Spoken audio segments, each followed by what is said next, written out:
L'autre jour, j'ai accepté d'aller passer une fin de semaine chez des amis à la campagne. Il y avait 2 dîners de prévus et donc quelques heures à perdre le dimanche puisque la pluie en plus tombait sans arrêt.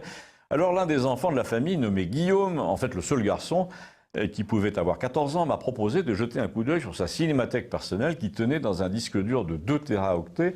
Et c'est l'occasion de souligner que les garçons de 14 ans de nos jours sont capables d'acheter 2 DVD récents de ce qui correspond grosso modo à leur pouvoir d'achat du mois, pour en pirater 50 qu'ils n'auraient de toute façon pas pu acheter, faute d'argent. Donc il n'y a pas de manque à gagner, et le modèle Adopi était une ânerie d'énarque une fois de plus. Ces adolescents ont donc vu tous les films, ils se sont tous échangés à l'école, du coup il est facile de consulter leur classement personnel, mais c'est valable aussi sur les sites internet puisqu'il existe désormais un hit parade des films les plus piratés et donc des constantes dans l'inspiration, dans le contenu qui donne une espèce de portrait intime de la jeunesse d'aujourd'hui, enfin de celle qui regarde des films parce que c'est pas la seule. Je vous fais donc un rapide diagnostic de ce que j'ai observé cet après-midi-là et je saute à la conclusion. Eh bien, la jeunesse masculine autour de la puberté et bien au-delà plébiscite systématiquement les films dont les héros, souvent d'ailleurs des jeunes de leur âge, disposent de super pouvoirs.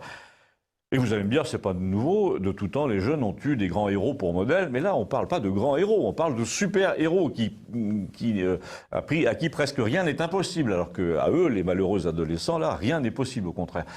En outre, dans l'ancien temps, c'est-à-dire qu'il y a 40 ans à peine, le schéma « je suis seul, tout malingre, tout ignoré, mais le soir venu, je me dote d'une carapace de métal ou d'une combinaison de justicier pour sauter entre les toits », eh ben, tout ça concernait les enfants de 10 ans. Quand nous avions 10 ans, il y avait un petit héros qui s'appelait Benoît Brisefer et qui soulevait des voitures dans les bandes dessinées. Mais désormais, même les jeunes adultes adorent ça, et tout le monde, et tout ce monde-là est devenu extrêmement technologique et réaliste. Il s'agit donc plus d'un conte voltairien, il s'agit bel et bien d'une réalité parallèle. Pourquoi et comment? À cause du commerce de l'Amérique et de l'infantilisation générale du monde masculin qui leur est dû. Déjà, on peut observer que le niveau de violence visuelle, sonore, psychologique est en croissance exponentielle depuis 40 ans dans ces films. Ensuite, ce qui aurait paru débile il y a 40 ans à un jeune homme de 18 ans est devenu pour lui complètement fascinant. Le genre Transformers, Captain America, Spider-Man, Batman, tout ça finit par être plébiscité de nos jours, même par des quadragénaires au premier degré. Mais surtout, ce qui est fascinant, c'est qu'il s'agit toujours du même principe. Il s'agit de se venger par la violence et par le paranormal d'un univers social où les règles sont de plus en plus dures et intolérables. Le film favori de mon jeune homme, là, Guillaume, s'appelait Jumpers. C'était l'histoire de mutants qui parviennent à s'extraire de la réalité en jouant les passe-murailles partout à travers le monde. Et dans sa collection favorite, la plupart des films montraient comme ça un héros maladroit avec les filles, moqué par les autres à l'école, qui endossait un costume pour voler d'une selle à l'autre. Alors vous allez me dire, est-ce que c'est ce que disaient ses parents? Est-ce que c'est vraiment important? Mais hélas, il y a un deuxième étage de la fusée, une deuxième charge de cette bombe sociologique. Non seulement c'est un univers violent et ultra-vengeur, mais c'est devenu un univers qui n'est plus surhumain comme celui des grands héros. Il est devenu transhumain et même inhumain. Les nouveaux héros ont besoin de prothèses greffées, ils réalisent l'union entre l'homme et la machine. Ils n'ont pas d'état d'âme puisqu'ils sont à moitié robots. Par exemple, quand mon jeune hôte là me montrait les passages préférés de ses films sur son ordinateur, il sautait systématiquement ceux où le héros discutait avec sa fiancée. Les seuls moments intéressants pour lui commençaient quand il revêtait une combinaison d'acier qui jetait des éclairs partout. Et on voyait bien que son panthéon personnel était peuplé de gens sans aucune affectivité, de gens calculateurs, et quand vous lui demandiez ce qu'il voulait faire plus tard, il vous répondait « je veux travailler dans l'intelligence artificielle ». Et il n'avait pas l'air de plaisanter du tout.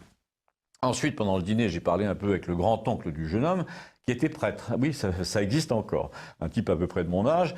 Et nous nous sommes mis toute la table à dos quand nous sommes tombés d'accord sur le fait que le prince de ce monde, c'est-à-dire le diable, était littérairement, oui aussi, mais littéralement, au cœur de ce que j'avais vu cet après-midi-là sur l'écran de l'ordinateur. Une surhumanité à moitié homme, à moitié machine, un nœud de complexe personnel qui ouvre la voie à la pire violence vengeresse, une tendance à trouver faible et méprisable tout ce qui suscite la pitié. Et vous avez dit ça devant le jeune homme à table, allez-vous me demander? Mais non, bien entendu, puisqu'il était dans sa chambre, incapable de participer à une conversation normale pendant un dîner, parce qu'il s'ennuyait, alors que ses 2 sœurs un peu plus âgées étaient flattées de le faire. Et il était donc parti dans sa chambre avec la bénédiction de ses parents entièrement démissionnaires, bien entendu, non seulement démissionnaires, mais flattés que ce gamin soit si précoce. Et l'oncle prêtre a ajouté, on peut être à la fois précoce et retardé. Regardez notre président. C'est une conclusion que je vous laisse méditer et éventuellement commenter. Abonnez-vous, merci.